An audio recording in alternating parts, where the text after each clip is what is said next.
हाँ बच्चों, क्या हालचाल हैं। मैं डॉक्टर कपिल जैन आज वापस आपके साथ जो आइसोमेरिज्म टॉपिक है ऑर्गेनिक कंपाउंड्स में, उसमें कन्फर्मर्स के साथ आ गया हूँ। कन्फर्मर्स, इससे भी आपको प्रॉब्लम आपके जॉइंट एंट्रेंस एग्जाम या नीट में देखने को मिल सकती है। लेकिन जैसा हमने लास्ट क्लास में total number of optical isomers और total number of optical active isomers के ऊपर डिस्कशन किया था, वैसे ही अगर हमसे एग्जामिनर यहां पर पूछता है total number of stereo isomers calculate करिए, तो उसके ऊपर मैं पहले कुछ प्रॉब्लम्स आपको बता देता हूं और फिर we will go for conformers. तो देखिए, मैंने यहां पर मेंशन किया है calculation of total number of stereo isomers. Stereo isomers, इसका मतलब we can also write configurational isomers. Configurational isomers इसका मतलब है total geometrical isomers plus total optical isomers. Okay, जब भी मैं ज्योमेट्रिकल और ऑप्टिकल आइसोमर्स को सम यहां पर लिखूंगा तो हमेशा 2 की पावर n मेंशन करूंगा, 2 raise to the power n। यहां जो n है it represent number of double bonds, है ना। और डबल बॉन्ड्स कौन से? वेयर स्टीरियोजेनिक सेंटर्स प्रेजेंट, जहां पर स्टीरियोजेनिक सेंटर्स प्रेजेंट है, plus number of chiral centres present. तो इन दोनों का जो सम होगा वो हमेशा तुमको n देगा, और अगर 2 की पावर आप n करोगे you will get total number of stereo isomers. Now यहां वन बाय वन मैंने कुछ प्रॉब्लम्स को मेंशन किया है, उसको हम यहां पर समझ लेते हैं। सबसे पहला प्रॉब्लम है total number of stereo isomers of the compound 1 bromo 3 chloro cyclobutane. तो देखिए 1 ब्रोमो 3 क्लोरो साइक्लोब्यूटेन, हम अगर इसका स्ट्रक्चर ड्रॉ करते हैं, ये 1 ब्रोमो 3 क्लोरो साइक्लोब्यूटेन, ये इसका स्ट्रक्चर है। अब मुझे total number of stereo isomers calculate करना है। टोटल स्टीरियो आइसोमर्स जो अभी हमने लिखा है कि 2 की पावर n होते हैं। अब जरा इसको यहां पर समझिए। यहां सबसे पहले देख लेते हैं क्या किरेल सेंटर है क्या। तो देखिए, ब्रोमीन और हाइड्रोजन यहाँ पे 2 डिफरेंट एटम्स हैं, क्लोरीन और हाइड्रोजन यहाँ पे 2 डिफरेंट एटम हैं। लेकिन अगर मैं इस कार्बन पर आगे अप्रोच करता हूँ CH2 और सिमिलरली सेम पॉइंट पर जाकर वैलेंसी मीट कर जाती है, इसका मतलब ये जो कार्बन है 1 कार्बन नॉट किरेल सेंटर, ये किरेल सेंटर नहीं है। ओके, और सिमिलरली यहां पर भी यही सिचुएशन होगी, but they are stereogenic centres, ये स्टीरियोजेनिक सेंटर्स हैं। तो इसका मतलब ये हुआ कि यहां हम सिस ट्रांस आइसोमेरिज्म तो मेंशन कर सकते हैं, बट ऑप्टिकल आइसोमेरिज्म मेंशन नहीं कर सकते। तुम इसको ऐसे भी समझा सकते हो, ये जो तुम 1 ब्रोमो और 3 क्लोरो साइक्लोहेक्सेन लिख रहे हो, ये देखो अगर आप इसी कार्बन के रेस्पेक्ट में इस मॉलिक्यूल को कट करोगे तो ये 2 इक्वल हाफ में डिवाइड हो जाएगा। It means plane of symmetry present है, वेदर चाहे तुम यहां पे ब्रोमीन और क्लोरीन को सिस लिखो या ब्रोमीन और क्लोरीन को ट्रांस लिखो। ओके, तो इसका मतलब ये हमेशा ऑप्टिकली इनएक्टिव मॉलिक्यूल ही होगा। Is that clear to all of you? तो अब मैं यहां only write only cis and trans isomerism हम यहां पर मेंशन कर सकते हैं। और सिस ट्रांस आइसोमेरिज्म इसका मतलब यहां पर टोटल स्टीरियो आइसोमर्स जो होंगे वो सिंपली 2 होंगे, क्योंकि यहां पर किरेल सेंटर प्रेजेंट नहीं है, only stereogenic centres are present. और प्लेन ऑफ सिमेट्री से भी हमने इसको एक्सप्लेन किया कि यहां पर जो मॉलिक्यूल है उसमें प्लेन ऑफ सिमेट्री है, it means always optically inactive. तो what should be your correct answer? C is correct answer. ऐसे ही नेक्स्ट प्रॉब्लम के ऊपर डिस्कशन करते हैं। यहां मैंने मेंशन किया है total number of stereo isomers of the compound 1,3 डाइक्लोरोसाइक्लोहेक्सेन। देखिए सबसे पहले इसके स्ट्रक्चर को ड्रॉ कर लीजिए। ये 1 और 3 पर 2 क्लोरीन प्रेजेंट है। अब चेक करिए क्या यहां पर किरेल सेंटर्स हैं क्या, तो डेफिनेटली ये क्लोरीन और H। अब देखिए यहां CH2, यहां CH2, यहां CH2, बट यहां CHCl, इसका मतलब ये किरेल सेंटर है। और सिमिलरली ये भी किरेल सेंटर है, ये दोनों ही किरेल सेंटर है। इसका मतलब यहां पर n की वैल्यू 2 हो गई। तो अब वैसे भी हम यहां पर अगर देखें तो 2 रेज़ टू दी पावर 2 है ना, 2 रेज़ टू दी पावर 2, इसका मतलब 4 स्टीरियो आइसोमर्स होने चाहिए। लेकिन रुक जाइए, इसको जरा चेक कर लेते हैं पहले ढंग से। जब मैं इसका सिस आइसोमर लिखूंगा, ये सिस आइसोमर,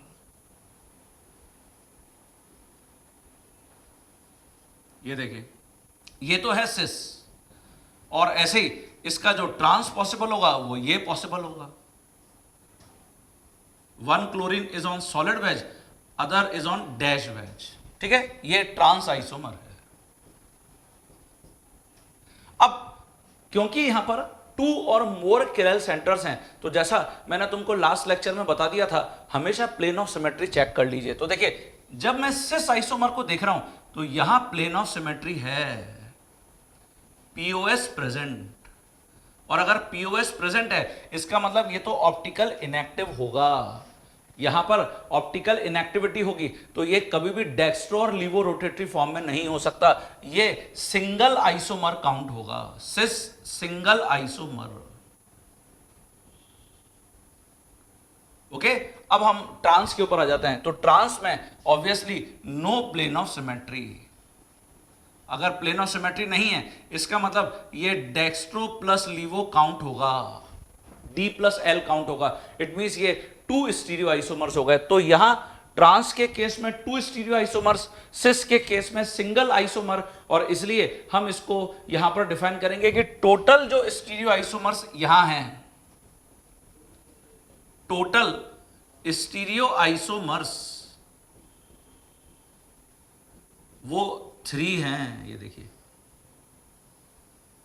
ओके, तो तुमको यहां 3 आंसर रिपोर्ट करना है टोटल स्टीरियो आइसोमर, तो बहुत इंपॉर्टेंट है। इसलिए first we have to draw always structure of respective molecule. ये जो प्रॉब्लम है इसमें total number of stereo isomers of the compound one four dichlorocyclohexane, तो देखिए 1,4-डाइक्लोरोसाइक्लोहेक्सेन ये हो गया। अब ये जो 1,4-डाइक्लोरोसाइक्लोहेक्सेन है इसमें फिर वही सिचुएशन है, ये जो हाइड्रोजन है यहां पर क्लोरीन के साथ ये तो डिफरेंट एटम है, लेकिन अगर मैं यहां रिमेनिंग जो 2 वैलेंसी से उनको देखूंगा तो किरल सेंटर नहीं है, तो नो किरल सेंटर। और आप वैसे भी यहां पर प्लेन ऑफ सिमेट्री डिफाइन कर सकते हैं विद रेस्पेक्ट टू जो 2 कार्बन एटम्स हैं जहां पर 2 क्लोरीन एटम्स प्रेजेंट हैं, तो नो किरल सेंटर। इसका मतलब अगेन हम यहां पे सिंपली ड्रॉ कर सकते हैं cis and trans, we can draw only cis and trans. तो जब भी मॉलिक्यूल में प्लेन ऑफ सिमेट्री आ जाएगी, हमारा ये जो फॉर्मूला है टोटल स्टीरियो आइसोमर्स को कैलकुलेट करने का, डेफिनेटली ये वैलिड नहीं रहेगा। जैसा हमने कल डिस्कस भी किया था कि अगर ऑप्टिकली इनएक्टिव आइसोमर्स भी हैं तो फिर हमारा एक नया फॉर्मूला जाता है टोटल ऑप्टिकल आइसोमर्स को कैलकुलेट करने का। तो मैं अगर यहां पर आपसे पूछ रहा हूं कि total number of stereo isomers कितने हैं, तो अगेन आंसर आपका होगा 2 सिस एंड ट्रांस। इसकी जगह जैसे मैंने नेक्स्ट प्रॉब्लम लिखा है, total number of stereo isomers of the compound two four dichloroheptane, तो 2,4-डाइक्लोरोहेप्टेन, इसका मतलब इसका स्ट्रक्चर कुछ ऐसा है।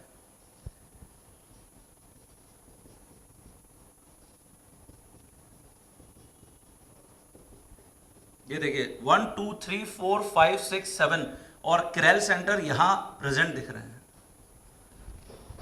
और ऑब्वियसली इसके अंदर 2 किरल सेंटर हैं, तो पहले चेक करना पड़ेगा प्लेन ऑफ सिमेट्री तो नहीं है, तो यहां प्लेन ऑफ सिमेट्री हो नहीं सकती, मिथाइल है और वहां प्रोपाइल है। तो सिंपली अगर मैं स्टीरियो आइसोमर्स कैलकुलेट कर रहा हूं, डबल बॉन्ड है नहीं यहां पर, तो यहां पर तो ऑप्टिकल आइसोमर्स ही होंगे, तो टोटल स्टीरियो आइसोमर्स जो 2 की पावर n फॉर्मूला है वहां पे 2 की पावर 2 मतलब 4 आंसर हो जाएगा, और ऑल आर ऑप्टिकल आइसोमर्स, सारे ही ऑप्टिकल आइसोमर्स होंगे। ओके, क्लियर हो गया सभी स्टूडेंट को? तो इस टाइप की प्रॉब्लम स्टूडेंट्स हमको एग्जाम में देखने को मिल सकती है, whether it is in joint entrance exam और नीट। अब मैं आपको कन्फर्मर्स के ऊपर कुछ प्रॉब्लम्स यहां पर बता देता हूं। हाँ बच्चों, जैसे अब मैं कन्फर्मर्स के ऊपर आ गया हूं, कन्फर्मेशनल आइसोमेरिज्म हम कैसे डिफाइन करते हैं और इससे आपको कैसे प्रॉब्लम्स देखने को मिल सकते हैं वो मैं आपके साथ डिस्कस कर रहा हूं। सबसे पहले कन्फर्मर्स या कन्फर्मेशनल आइसोमेरिज्म, जैसे अभी हमने ज्योमेट्रिकल आइसोमेरिज्म में डिस्कस किया कि कार्बन कार्बन जो डबल बॉन्ड होता है उसमें रोटेशन अलाउ नहीं है, ट्रिपल बॉन्ड में भी रोटेशन अलाउ नहीं है। लेकिन if we have carbon carbon single bond, ये देखिए कार्बन कार्बन के बीच में सिंगल बॉन्ड, ये एक कार्बन और ये दूसरे कार्बन को मान लेते हैं, और एक कार्बन को अगर हम होल्ड करके दूसरे को रोटेट कराते हैं तो रोटेशन इज अलाउड। तो because of this allowed rotation about carbon carbon sigma bond, single bond, जितने भी डिफरेंट 3 डायमेंशनल अरेंजमेंट अराइज होते हैं, they all are known as conformers. तो conformer term arise because of allowed rotation about carbon carbon single bond. This is very important, ये पूछा जा सकता है आपसे।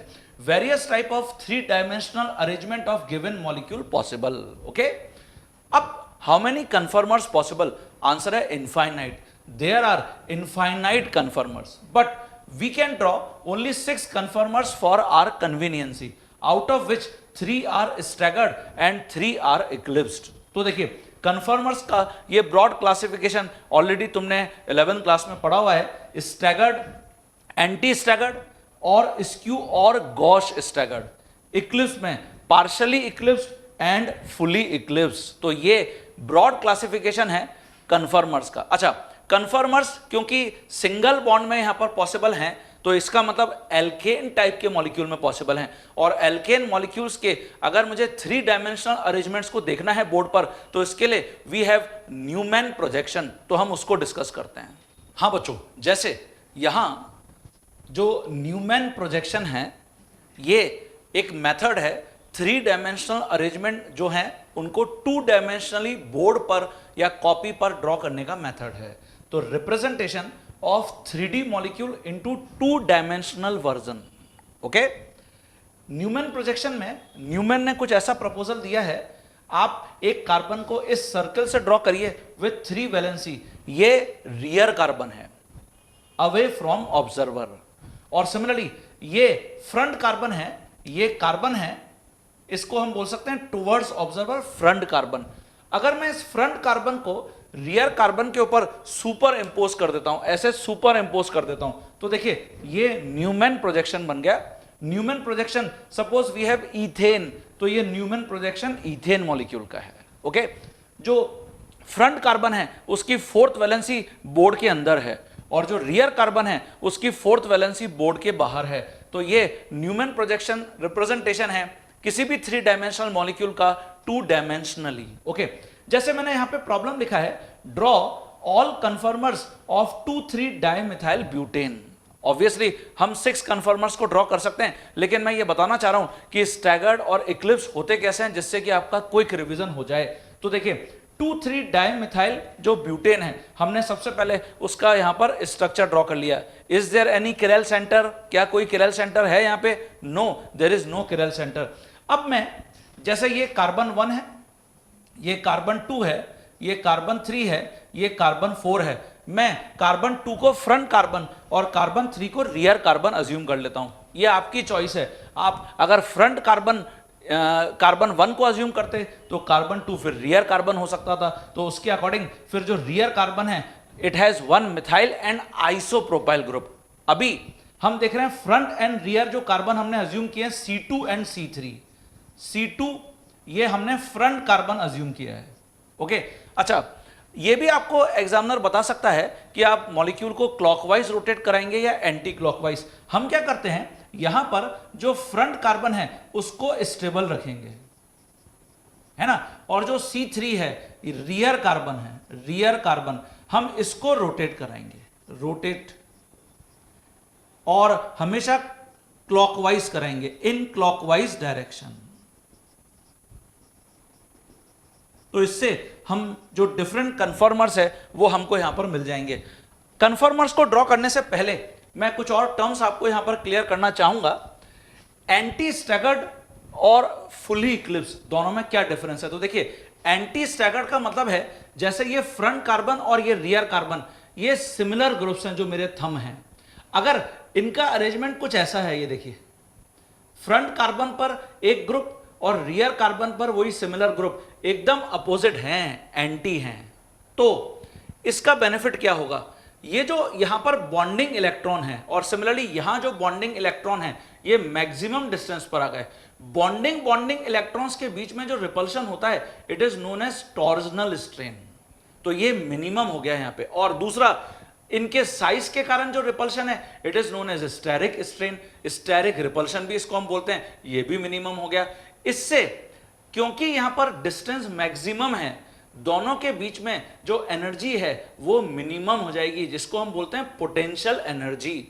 और यही कारण है कि एंटी स्टैगर्ड जो फॉर्म होता है, जो कन्फर्मर होता है, it is always most stable.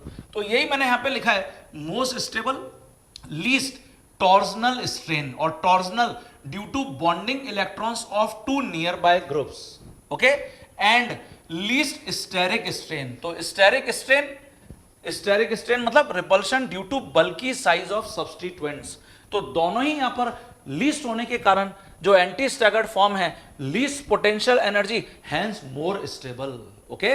और ऐसे ही अगर हम फुली इक्लिप्स की बात करते हैं तो फुली इक्लिप्स में बिल्कुल उल्टा हो जाएगा। ये देखिए, ये फुली इक्लिप्स्ड है, ऑब्वियसली ये मिनिमम डिस्टेंस पर टू सिमिलर ग्रुप्स या एटम्स प्रेजेंट हैं, maximum torsional strain, bonding electrons के कारण रिपल्शन, और ऑब्वियसली साइज के कारण भी रिपल्शन होगा, स्टेरिक स्ट्रेन भी मैक्सिमम है। इसलिए हम यहां पर बोल सकते हैं कि जो फुली इक्लिप्स्ड है, टू सिमिलर एटम्स और groups present on front and rear carbon atoms are at minimum distance, okay, hence maximum torsional strain and maximum steric strain, okay, which increase potential energy of respective molecule and decrease stability of respective conformer, respective molecule। तो ये fully eclipse की definition है। Now इस basis पर हम जो various conformers हैं उनकी स्टेबिलिटी का ऑर्डर भी डिसाइड कर सकते हैं। डायरेक्ट ये तुमको एग्जाम में देखने को मिल सकता है, जेई में, नीट में आ भी चुके हैं यहां से प्रॉब्लम, ओके। तो देखिए, एंटी स्टैगर्ड अभी हमने कंक्लूड किया मोस्ट स्टेबल है, और फुली इक्लिप्स लीस्ट स्टेबल है। तो इनके बीच में after anti we have skew और गॉश, फिर पार्शियली इक्लिप्स, और फुली इक्लिप्स तो सबसे ज्यादा अनस्टेबल है ही। तो अगर यहां लेफ्ट टू राइट हम बोल रहे हैं कि ऑर्डर ऑफ जो कन्फर्मर्स स्टेबिलिटी है वो इंक्रीज हो रहा है, तो right to left order of जो एनर्जी है वो इंक्रीज हो रही है। ऐसे ये देखिए, ये एनर्जी का इंक्रीजिंग ऑर्डर है, इंक्रीजिंग एनर्जी ऑर्डर। तो दोनों में से कुछ भी आपको एग्जाम में देखने को मिल सकता है। अब मैं कन्फर्मर्स को ड्रॉ करता हूं।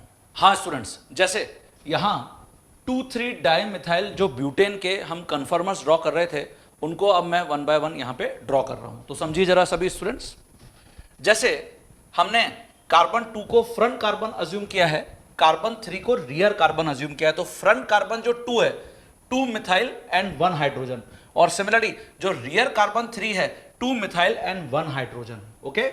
अब रैंडमली मैंने एक कोई भी कन्फर्मर यहां पे न्यूमैन प्रोजेक्शन की फॉर्म में ड्रॉ कर लिया है।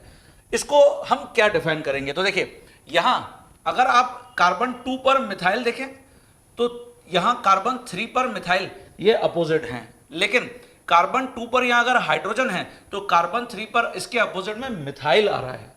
तो ये हैं तो staggered, but this is not anti staggered. तो ये जो फर्स्ट कन्फर्मर हमने यहां पे ड्रॉ किया है, it is known as skew और gosh.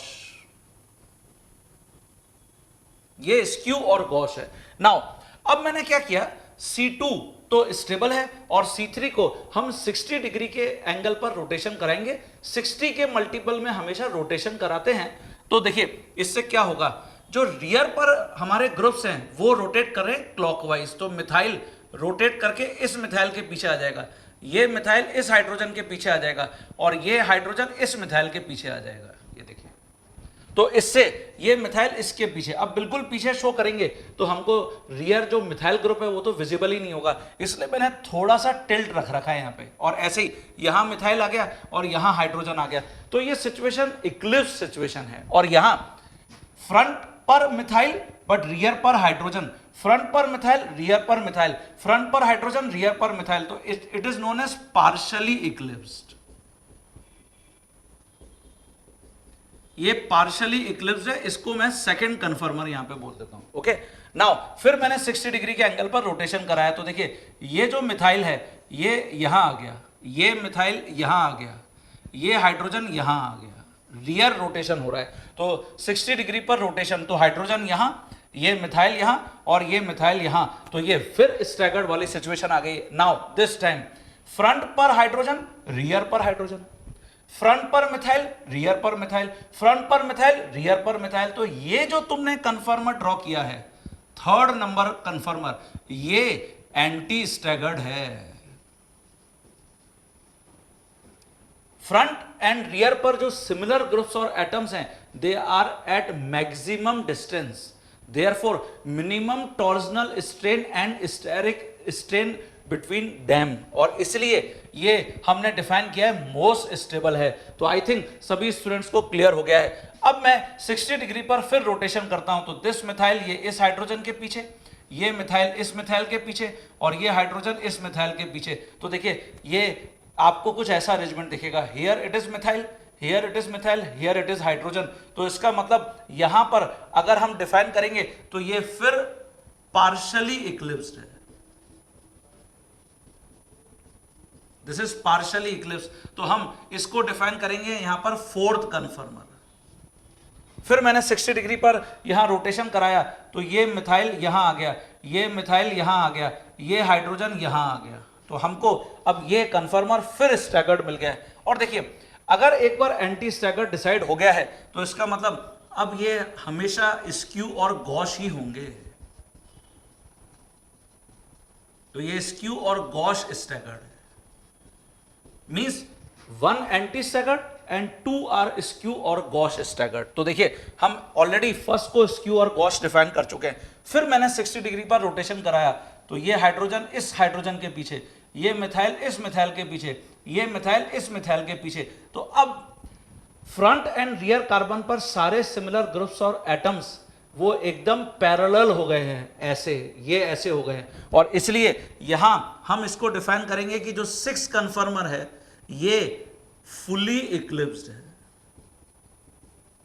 This is fully eclipsed कन्फर्मर। और अब अगर मैं यहां पर रोटेशन कराऊंगा, तो देखिए ये मिथाइल, यहां हाइड्रोजन आ गया और यहां मिथाइल आ गया। इसका मतलब ये हमको वापस अब फर्स्ट मिल जाएगा। तो आफ्टर 360 डिग्री रोटेशन हमको आइडेंटिकल या होमोमर मॉलिक्यूल ही मिल जाता है। तो फुली इक्लिप्स हमने डिफाइन किया most unstable because of maximum torsional and steric strain, और एंटी स्टैगर्ड हमने डिफाइन किया most stable because of minimum strain. Okay, तो is that clear to all of you? ये सभी स्टूडेंट को क्लियर हो गया? तो सभी इसको अपनी कॉपी में ढंग से ड्रॉ कर लीजिए। हम कुछ और इससे रिलेटेड प्रॉब्लम देख लेते हैं। हाँ बच्चों, जैसे यहां पर मैंने इस प्रॉब्लम को मेंशन किया है फॉर 1,2-डाइक्लोरोईथेन। 1,2-डाइक्लोरोईथेन, इसका आपको एक कन्फर्मर ऑलरेडी गिवन है। ओके, और इसमें ये कार्बन 1 और ये कार्बन 2 अज्यूम करने के लिए बोला गया है। और फिर एग्जामिनर ने बोला है rotation of C1 at an angle of 120 degree in anti-clockwise direction will give which new conformer? तो आपको वो नया कन्फर्मर डिटेक्ट करना है। तो अब देखिए, सबसे पहले आप ये पता कर लीजिए कि ये कौन सा कन्फर्मर है। तो हम यहां पर देख रहे हैं कि C1 पर क्लोरीन और C2 पर chlorine, front and rear carbon पर क्लोरीन, ये मैक्सिमम डिस्टेंस पर है। ऐसे हाइड्रोजन फ्रंट पर, हाइड्रोजन रियर पर, ये सब भी मैक्सिमम डिस्टेंस पर है। It means it is anti staggered, it is already anti staggered कन्फर्मर is given. Now अब मुझे यहां पर 120 डिग्री के एंगल पर रोटेशन करना है C1 को। तो मैं 60 डिग्री एंगल पर पहले रोटेशन करूंगा और फिर 60 डिग्री पर रोटेशन करूंगा। तो देखिए ये क्लोरीन यहां आएगा, एंटी क्लॉकवाइज करना है, ये हाइड्रोजन यहां आएगा और ये हाइड्रोजन यहां आएगा। तो व्हाट वी गेट दिस। अब रियर स्टेबल कार्बन है, तो देखिए ये क्लोरीन यहां आ गया, ये हाइड्रोजन यहां आ गया और ये हाइड्रोजन यहां आ गया। ओके, और तो अब ये आपको कौन सा कन्फर्मर मिला है? आप देख रहे हैं फ्रंट पर क्लोरीन एंड रियर पर हाइड्रोजन है, ये इक्लिप्स्ड है और इसको हम बोल सकते हैं पार्शियली इक्लिप्स्ड। और सिमिलरली यहां हमने फिर इसको 60 डिग्री पर एंटी क्लॉकवाइज रोटेशन कराना है। अब क्योंकि ऑलरेडी हम ऊपर डिसाइड कर चुके हैं कि ये एंटी स्टैगर्ड है, तो ऑब्वियस है अब जो नया स्टैगर्ड कन्फर्मर यहां पर मिलेगा वो स्क्यू और गॉश ही होगा। तो देखिए ये क्लोरीन यहां आ गया, ये हाइड्रोजन यहां आ गया, ये हाइड्रोजन यहां आ गया, तो ये नया कन्फर्मर मिल गया।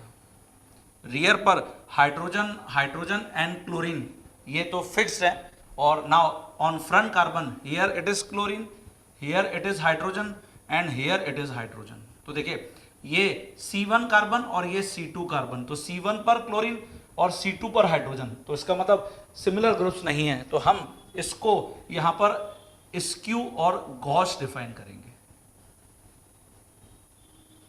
तो ऐसे आपसे प्रॉब्लम पूछा जा सकता है। तो जो न्यू कन्फर्मर आपको डिफाइन करना था वो स्क्यू और गॉश है।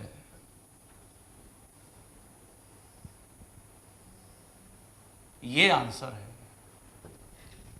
ओके, तो इस टाइप की प्रॉब्लम तुमको देखने को मिल सकती है यहां पर। हाँ बच्चों, जैसे यहां पर एक्चुअली क्या कुछ ऐसे भी एग्जांपल्स हैं कन्फर्मर्स में जहां इंट्रामोलिकुलर हाइड्रोजन बॉन्डिंग के कारण जो हमने अभी एंटी स्टैगर्ड या स्क्यू और गॉश स्टैगर्ड का ऑर्डर पढ़ा है स्टेबिलिटी का, लिटिल बिट अफेक्ट होता है, तो उसको भी यहां पर ध्यान रखना जरूरी है।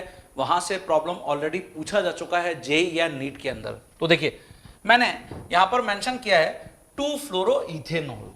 जो 2-फ्लोरोइथेनॉल है इट्स स्ट्रक्चर इज दिस 2-फ्लोरोइथेनॉल। अब अगर मैं इसका एंटी स्टैगर ड्रॉ करता हूं तो देखिए ये जैसे फर्स्ट कार्बन के ऊपर OH ग्रुप विथ 2 हाइड्रोजन, और ऐसे जो सेकंड कार्बन है उसके ऊपर 1 फ्लोरीन विथ 2 हाइड्रोजन। OH और फ्लोरीन अगर मैक्सिमम डिस्टेंस पर हैं, तो जैसे यहाँ हाइड्रोजन फ्रंट पर और रियर पर हाइड्रोजन, फ्रंट पर हाइड्रोजन रियर पर हाइड्रोजन, तो यही एंटी स्टैगर्ड अरेंजमेंट पॉसिबल होगा। इस सिचुएशन में हाइड्रोजन जो ऑक्सीजन से कनेक्ट है it has partial positive charge and fluorine ये इलेक्ट्रोनेगेटिव एलिमेंट है। Okay, but because they are at maximum distance therefore no hydrogen bonding possible. But अगर मैं इसका स्क्यू और गॉश यहां पर ड्रॉ करता हूं तो इस सिचुएशन में यहां पर हम देख रहे हैं कि जो हाइड्रोजन है और फ्लोरीन ये क्लोज आ गए, तो यहां इंट्रामोलिकुलर हाइड्रोजन बॉन्डिंग, और because of this intramolecular hydrogen bonding they are highly stable, ये हाईली स्टेबल हो गया। तो यहां स्क्यू और गॉश हाईली स्टेबल कन्फर्मर है because of intramolecular hydrogen bonding, hydrogen bonding. तो ये बहुत इंपॉर्टेंट है। वेरेस यहां ये लेस स्टेबल है, no such type of hydrogen bond.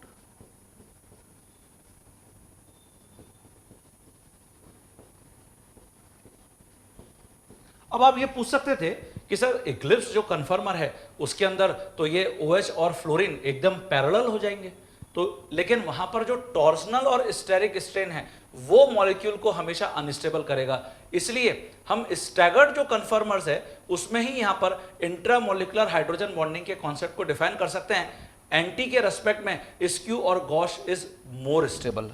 जैसे ये मैंने इथेन 1,2-डायोल इट मींस ग्लाइकॉल लिखा है, तो देखिए ग्लाइकॉल में भी बिल्कुल सेम सिचुएशन है। ये फर्स्ट कार्बन पर OH और ये सेकंड कार्बन पर OH और रिमेनिंग तो हाइड्रोजन एटम्स हैं कार्बन पर। ओके, तो ये एंटी स्टैगर्ड है और इसका कंपैरिजन हम इस क्यू से कर रहे हैं।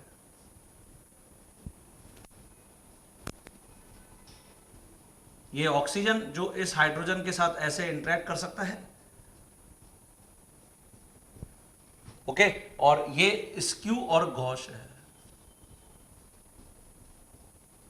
तो ऑब्वियसली ये मोर स्टेबल है because of intramolecular hydrogen bonding, और यहां एंटी स्टैगर्ड लेस स्टेबल है, नो इंट्रामोलिकुलर हाइड्रोजन बॉन्डिंग।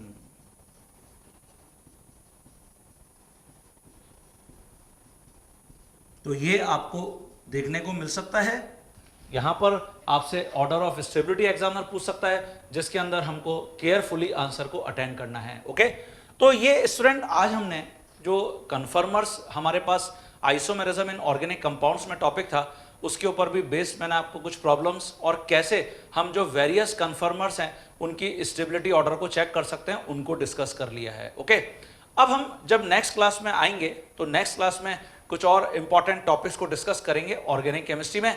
और तब तक के लिए जितनी भी प्रॉब्लम्स आपको आज मैंने total number of stereo isomers conformers से रिलेटेड बताई और इससे पहले हम ज्योमेट्रिकल एंड ऑप्टिकल आइसोमेरिज्म को डिस्कस कर लिए, हम उनसे रिलेटेड प्रॉब्लम्स को प्रैक्टिस करके देख लेते हैं क्या हमसे वो सारी प्रॉब्लम्स बनती हैं क्या। ओके, तो मिलते हैं नेक्स्ट क्लास में। Thank you.